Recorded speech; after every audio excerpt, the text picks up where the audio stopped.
Assalamualaikum warahmatullahi wabarakatuh. Halo anak-anak sekalian, apa kabarmu hari ini? Semoga kalian semua dalam keadaan sehat walafiat.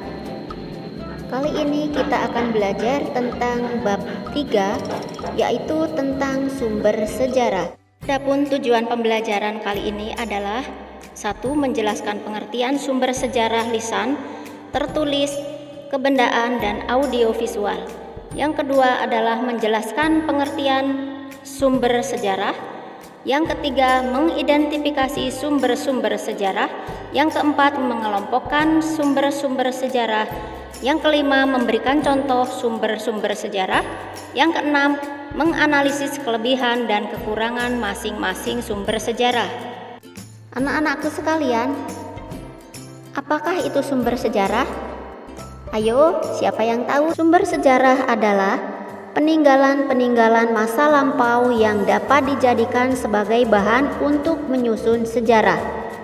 Sumber sejarah adalah segala warisan budaya yang berbentuk tertulis, lisan, kebendaan, dan audiovisual, serta digunakan untuk mencari kebenarannya, baik di Indonesia maupun di luar Indonesia sejak zaman praaksara hingga sampai sekarang.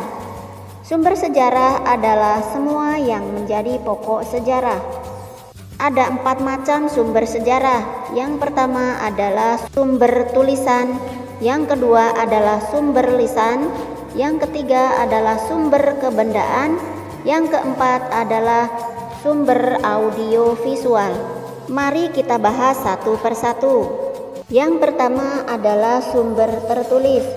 Di antaranya adalah karya sastra, laporan-laporan, surat-surat, surat kabar, surat pribadi, catatan atau buku harian, dan memori. Yang kedua adalah sumber lisan. Sumber lisan merupakan jenis sumber sejarah yang berasal dari keterangan langsung dari para pelaku atau saksi mata dari peristiwa yang terjadi di masa lampau.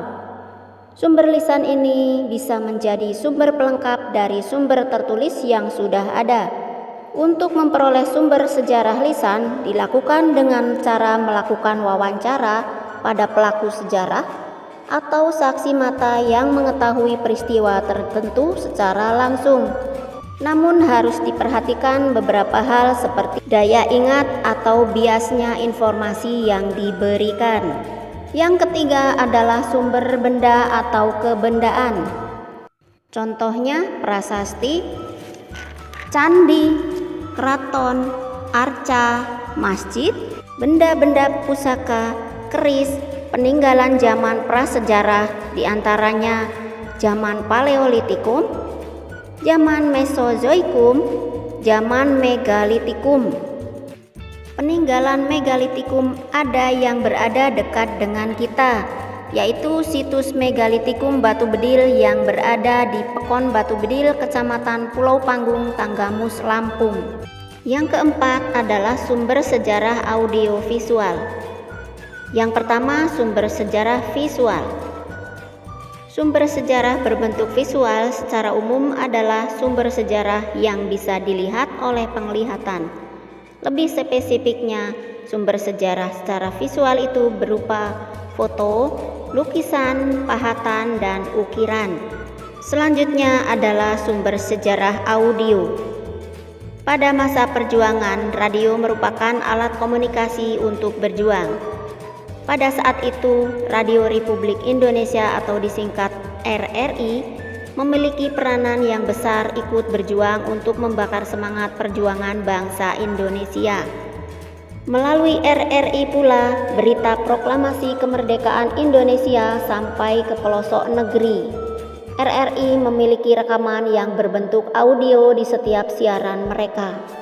Sebagai contoh, peristiwa proklamasi tersebut direkam dalam bentuk audio oleh Radio Republik Indonesia. Sehingga di sini RRI dapat menjadi sumber sejarah yang menyimpan banyak rekaman sejarah di Indonesia. Sumber sejarah audio adalah salah satu bentuk sumber sejarah yang hanya bisa didengar suaranya saja tanpa ada visualisasi ataupun teks. Selanjutnya adalah sumber sejarah audiovisual. Sumber sejarah audiovisual ini memerlukan banyak media, sehingga belum ada saat kehidupan tradisional. Sumber sejarah audiovisual ini kita tidak memerlukan penelitian yang lama dan mendalam. Sumber sejarah ini dapat dengan mudah dianalisis oleh ahli sejarah. Sumber-sumber sejarah tersebut belum tentu seluruhnya dapat menginformasikan kebenaran secara pasti. Oleh karena itu, sumber sejarah tersebut perlu diteliti, dikaji, dianalisis, dan ditafsirkan dengan cermat oleh para ahli. Berikut adalah contoh sumber sejarah audiovisual. Proklamasi. Kami, bangsa Indonesia, dengan ini menyatakan kemerdekaan Indonesia. Hal-hal yang mengenai pemindahan kekuasaan dan lain-lain diselenggarakan dengan cara saksama dan dalam tempo yang sesingkat-singkatnya. Jakarta, 17 Agustus 1945, atas nama bangsa Indonesia, Soekarno, Hatta. Sampai di sini saja pembelajaran kita kali ini. Tetap semangat dan assalamualaikum warahmatullahi wabarakatuh.